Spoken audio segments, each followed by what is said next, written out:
Hello, good evening, New Life. Welcome to our devotion tonight. As you'll probably hopefully be aware, we are doing a catechism series called Memory Mondays. Every Monday night we follow what's called the New City Catechism. Now, a catechism, if you don't know, is just a collection of questions all around the Christian faith. What is true, what the Bible teaches, and what we as Christians believe. So last week, for example, we learned all about God, how he created us male and female in his image to glorify him. And this week's question was, what else did God create? And so the answer to that question that we've been memorizing this week has been, God created all things by his powerful word, and all his creation was very good. Everything flourished under his loving rule.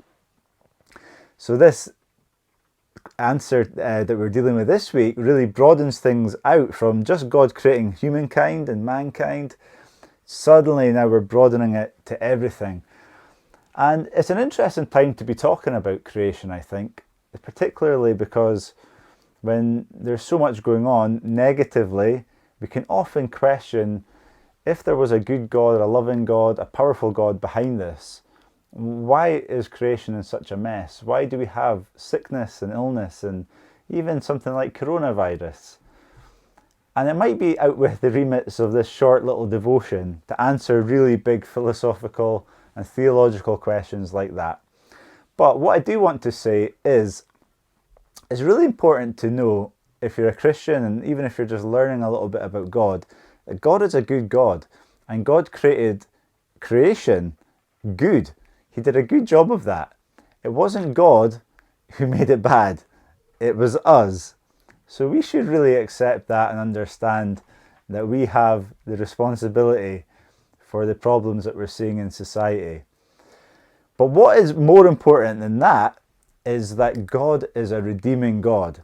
So the God that we worship as Christians is a God, when he looks down and sees the mess we're in, he doesn't just leave us there, and he doesn't just turn his eyes away and ignore us.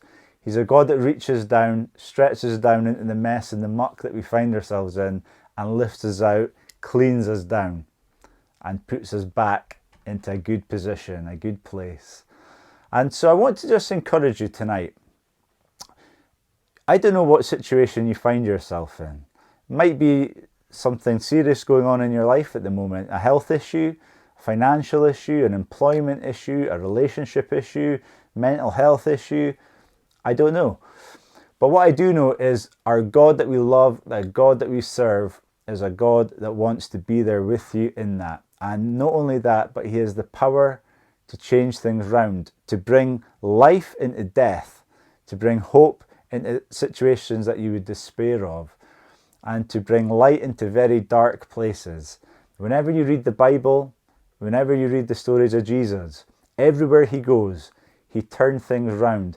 He was able to put the good into bad situations and redeem them.